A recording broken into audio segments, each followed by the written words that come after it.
संख्याओं पर संक्रियाएं पढ़ने जा रहे हैं। ठीक है, इसमें हम क्या पढ़ेंगे? योग संक्रिया के गुणधर्म। सबसे पहले तो आपको पता है कि परिमेय संख्या क्या होती है। क्या होती है परिमेय संख्या? कोई बता पाएगा? बोलो, हाँ बोलो तेजल। परिमेय संख्या को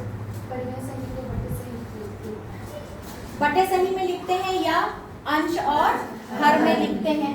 कौन से रूप का होता है वो? बटे सही के रूप में होता है। तो सबसे पहले अपन क्या लिखेंगे? परिमेय संख्या कैसा दिखाई देता है? परिमेय संख्या जो है वो p बटे q रूप का दिखाई देता है। जहाँ p और q कौन सी संख्या होती है? पूर्णांक होती है। और q क्या होना चाहिए? शून्य के बराबर नहीं होना चाहिए। तब ये क्या कहलाती बेटा? परिमेय संख्या कहलाती है। अब आते हैं कि परिमेय संख्याओं के ऊपर भी क्या की जाती है? संक्रिया की जाती है, जिसमें हम क्या करेंगे? योग संक्रिया पे बात करेंगे। योग संक्रिया सबसे पहली है चीज होती है संवरक गुण। क्या होता है? संवरक गुण। संवरक का मतलब ये होता है कि जब दो परिमेय संख्या है, उन दोनों को हम क्या करते हैं? जोड़ते हैं। तो उसकी जो दोनों को जोड़ने से जो संख्या प्राप्त होती है वो भी क्या होती है?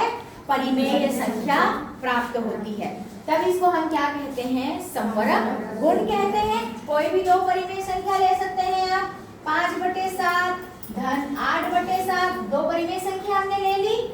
अब इसको जोड़ेंगे तो नीचे में हर में दोनों में क्या है? समान संख्या है, इसलिए उसका लघुत्तम क्या आ जाएगा?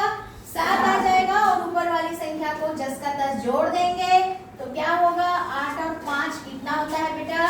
13/7। 13/7 जो संख्या है वो क्या है? परिमेय संख्या है। इसीलिए कहेंगे कि परिमेय संख्या क्या होती है? संवरक गुण वाली होती है। कोई बता सकता है संवरक क्या हुआ? कौन बताएगा? एक परिमेय संख्या को दूसरे परिमेय संख्या के साथ जोड़ने पे प्राप्त संख्या क्या होती है? परिमेय संख्या होती है। उसे ही क्या कहते हैं? संवरक गुण कहते हैं। कोई बता सकता है? हर्षिता। एक संख्या को दूसरे संख्या एक संख्या नहीं, ये एक संख्या नहीं है। हम किसकी बात कर रहे हैं? परिमेय संख्या। हाँ, परिमेय संख्या को दूसरे परिमेय संख्या पहली परिमेय संख्या को पहली परिमेय संख्या को दूसरी परिमेय संख्या के साथ जोड़ेंगे तो परिमेय संख्या प्राप्त होती है। ये परिमेय संख्या का क्या कहलाता है? संवरक गुण कहलाता है। ठीक है, अब हम आते हैं योग संक्रिया के दूसरे नियम के ऊपर। ये कहलाता है क्रम विनिमेय नियम। क्रम विनिमेय नियम का मतलब क्या हुआ? जल्दी बताइए। हाँ कुणाल, क्या किए थे?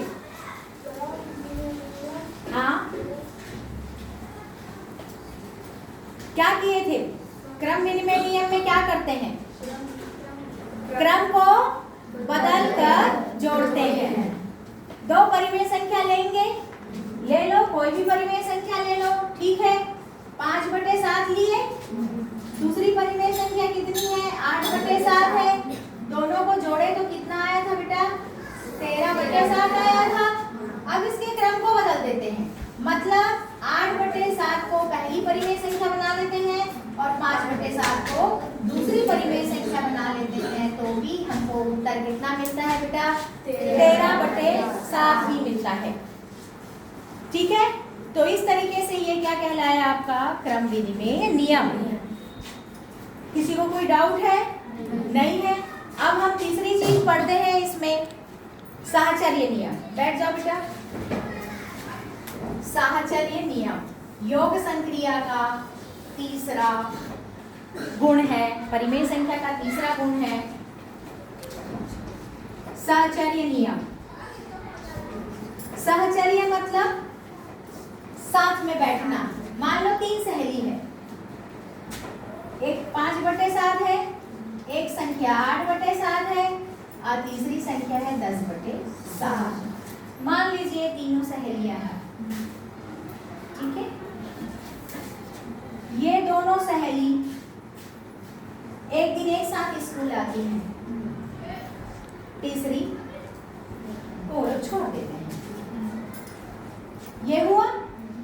उसके बाद एक दिन पहली सहेली छूट जाती है और दूसरी और तीसरी सहेली साथ में शाला आती है,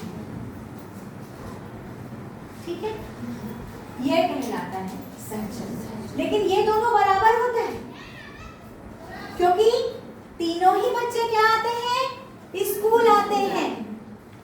कोई किसी के साथ आए चाहे कोई किसी के साथ भी आए, लेकिन उन लोग का लक्ष्य क्या रहता है बेटा, स्कूल आना, और वो पहुंचते हैं। वैसे ही चाहे इसको इस तरीके से जोड़ें चाहे इस तरीके से जोड़ें, उत्तर हमेशा पहली स्थिति और दूसरी स्थिति में समान आता है।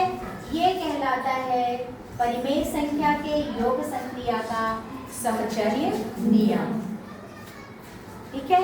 चलो जोड़कर देख लेते हैं। ये कितना आया था भाई, 13/7 धन 10/7। ये फिर से 7 आया। 13 और 10 को जोड़ेंगे तो कितना आ जाएगा, बोलो। 13 और 10 23/7। अब दूसरी स्थिति में पहले हम किसे जोड़ देंगे, कोष्टक वाली संख्या को जोड़ेंगे। जैसे ही जोड़ेंगे तो कोष्टक का चिन्ह क्या हो जाता है, हट जाता है।